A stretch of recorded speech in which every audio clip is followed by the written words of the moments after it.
আসসালামু আলাইকুম। সবাই কেমন আছেন? আলহামদুলিল্লাহ, আমি সকলের দয়ে ভালো আছি। সবাইকে শুভরাত্রি। আজকে আমিও ভাইরাল মামার মতো ভাইরাল ডিম বানিয়ে ফেলবো, তাই আপনাদের সঙ্গে একটু শেয়ার করবো। আর দেখেন আমি ভাইরাল মামার মতো ভাইরাল ডিম কীভাবে বানাই। এই ডিমটা খেতে আসলেই অসাধারণ। আজকে আমিও বানিয়ে ফেললাম ভাইরাল মামার ভাইরাল ডিম। খেতে খুবই মজার। আমি এই ডিমটা খেয়ে অনেক মজা পেয়েছিলাম।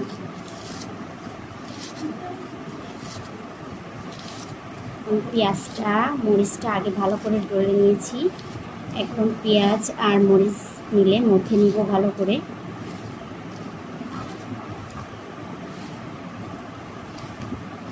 যত ভালো করে মথা হবে ততই ডিমের ইয়াটা খেতে খুবই স্বাদ। আমি আগে থেকে ডিমগুলোকে ছিলে ধুয়ে মানে খোসা ছিলে নিয়েছি। এখানে আছে ধনিয়া পাতা দিয়ে দিলাম। এটাকে দিয়ে আমি আরও কিছুক্ষণ একটু মুথে নিব ভালো করে। আমার মতো কে কে ভাইরাল ডিম খেয়েছেন আর খেয়ে মুগ্ধ, এখন ভাইরাল ডিমের প্রেমে পড়ে গেছেন। আমি তো এক প্রকারের কি বলবো, আমার ভাইরাল ডিম খেয়ে এত ভালো লাগছে যে বারবারই যেন খেতে ইচ্ছা করে। দেখেন আমার মাখাটা কত সুন্দর হয়েছে। এখন আমি এর ভিতরে সরিষার তেল দিয়ে দিই।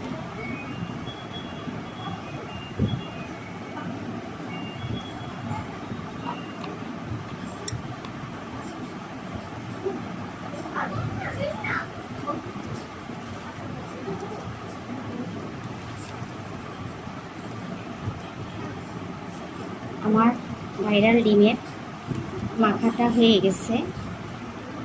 পেঁয়াজ মাখাটা আসলে আমরা অনেকেই ভাবি যে ভাইরাল মামা কীভাবে ভাইরাল ডিমটা করলো। প্রথমে একটু লাগে, যে খটকা লাগে আসলে ডিমটা খেতে কেমন। পরে আমি যখন খেলাম তখন আমার মনে হচ্ছে যে উনি যেভাবে বানাইছে এভাবেই মনে হলো যে ঠিক সেমভাবেই বানিয়েছে, তাহলে আমরা কেন পারবো না। দেখেন এখন আমি আমার ভাইরাল ডিমটা বানানো শুরু করব। একটা প্লেট নিয়েছি, যে একটা ডিম, এটা হাঁসের ডিম, আমি একটু মাঝখান থেকে চিড়ে নিব।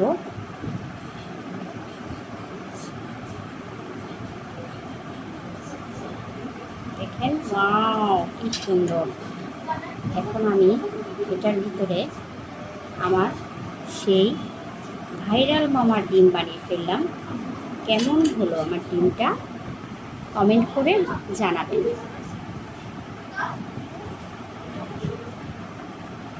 আরেকটা নিলাম।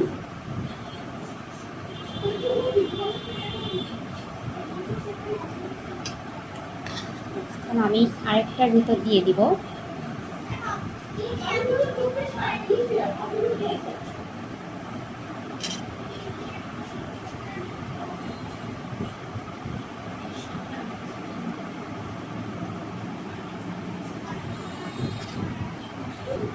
দেখেন আমার ভাইরাল মামার ডিম হয়ে গেছে। ভাইরাল ডিম কেমন হয়েছে কমেন্ট করে জানাবেন। আমার ভিডিওটি ভালো লাগলে লাইক কমেন্ট শেয়ার করবেন। সবাই ভালো থাকবেন, সুস্থ থাকবেন। আল্লাহ হাফেজ।